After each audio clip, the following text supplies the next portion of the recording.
Hello, my little ducklings. How are you? It's me, Polly Peculiar. Oh, you haven't seen me for a long time, since Christmas.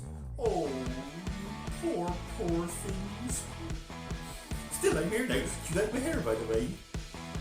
Now, I've got a lovely story for you today. It's all about Mr. Peculiar and a very royal invention. Would you like to hear it? Are you sitting comfortably? Good. Then I'll begin. Once upon a stormy evening in Bristol, Mr. Peculiar was in his laboratory where he was trying out some new inventions and experiments. He was about to start inventing a brand new invention, a hover car, when his peculiar phone rang. Ring, ring, ring, ring. Hello, Mr. Peculiar here. His voice sounded down the peculiar phone. Is that the world famous Mr. Peculiar? A little voice whispered down the phone. Yes, it is indeed. How can I help you? Mr. Peculiar replied. One is in need of a peculiar invention right this moment, and I would like you to visit me in London. Mr. Peculiar was a little confused, so he asked, who is this I'm speaking to? The little voice whispered back, the Queen of England. Mr. Peculiar excitedly answered, I will be right there, Your Majesty. And just like that, Mr. Peculiar got into his contraption machine and had taken his trusty bag of peculiar bits and bobs with him, just in case he has to invent something very quickly. Now, where am I going? He said as he looked at the buttons on his transportation machine. I'm not going to Paris, I'm not going to Rome, I'm not going to Liverpool. Ah, here it is, it's London. Mr. Peculiar pressed the London button and he was off on his way, flying through the sky. He flew straight above the clouds, into space and around the planets. Time for the parachute, Mr. Peculiar exclaimed as he pulled a big red cord. As he pulled the cord, a big multicoloured parachute came out of the top of his machine and floated him down safely. He floated down past Big Ben, past the London Eye, and landed straight in the grounds of Buckingham Palace. Oh wow, look at this! Mr. Peculiar said as he gazed at what was around him. Two big guards in red jackets and large hats approached him. Can we help you, sir? They said to Mr. Peculiar. Oh, I am here to see the Queen of England, Mr. Peculiar replied. This way, sir, one of the guards said as he gestured to go inside of Buckingham Palace.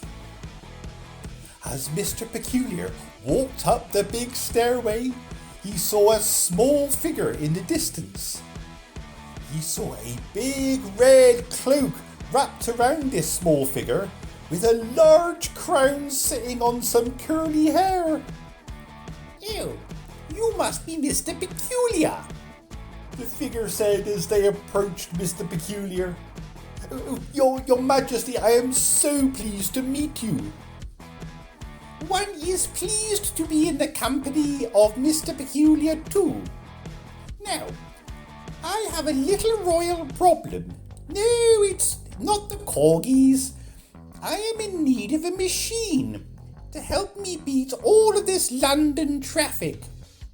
One does not find it helpful to sit in traffic in one's way to a daily shop at the supermarket. Mr. Peculiar was excited by this challenge and replied, consider it done, Your Majesty. One peculiar mode of transport coming right up for you as quick as you can say, Philip, get the corgis. The Queen let out a small smile and said, I trust you, Mr. Peculiar. You have 1 hour to get this machine ready for me. Please use our royal workshop for your invention. I am sure you will find it quite peculiar.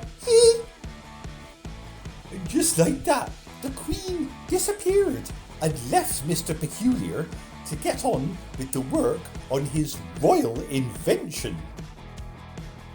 Mr. Peculiar stepped inside the royal workshop and was amazed by how royal it was. Now, what did I bring with me today? Mr. Peculiar said as he emptied his peculiar bag onto the table. He pulled out some string, some bits of metal, a hammer, some glue, a steering wheel, and some wheels. Now this will have to do as I don't have much time, Mr. Peculiar said as he started to get to work. He laid down the metal and gave it a good shine, and then he started to bend it into shape. He then pulled some string around it and attached the wheels. He used the peculiar hammer to bend the metal again, and he ensured the wheels were tightly screwed on. Mr. Peculiar kept hammering away until the shape was just perfect. Oh, fit for a queen, he muttered to himself as he glued the steering wheel together. However, one element was missing from his peculiar bag, and this was his magic powder, which he used to make his inventions come to life. Oh, now where did I put it? Mr. Peculiar said as he looked through his bag. Then, suddenly, the royal workshop door flew open as Pickles the corgi entered, carrying a peculiar bag in his mouth. Mr. Peculiar then realised it was in fact his peculiar magic powder bag. Oh, good boy, Pickles, thank you so much, Mr. Peculiar said as he patted the head of the corgi. Pickles let out a loud bark and ran out of the room. Mr. Peculiar then dusted his invention with a magic powder. A sprinkle here, a sprinkle there, and it came to life. Mr. Peculiar stood back to admire his invention. He had created a brand new method of transport for the Queen of England. It was peculiarly shaped like a carriage, but this did not need any horses to pull it. It can fly! Mr. Peculiar exclaimed as his invention lifted from the floor. I have done it! I have perfected the invention, Mr. Peculiar said as he stood in awe of his invention. The Queen came bursting through the doors. Peculiar, what is all of the racket in here? Mr. Peculiar replied, Oh, Your Majesty, it is complete, and within the hour too, The Queen looked confused.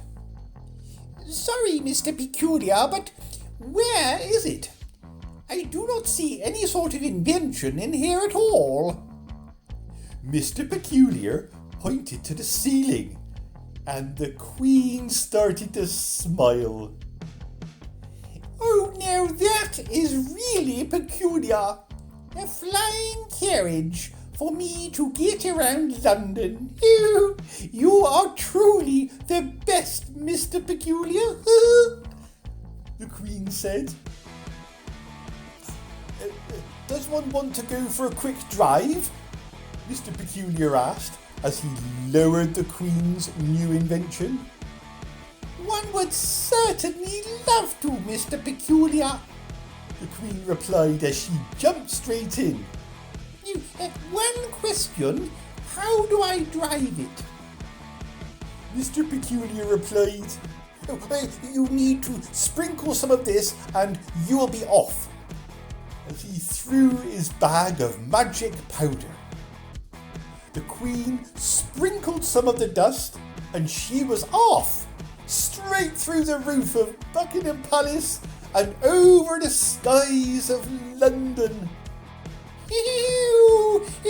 Thank you, Mr. Peculiar, the Queen said.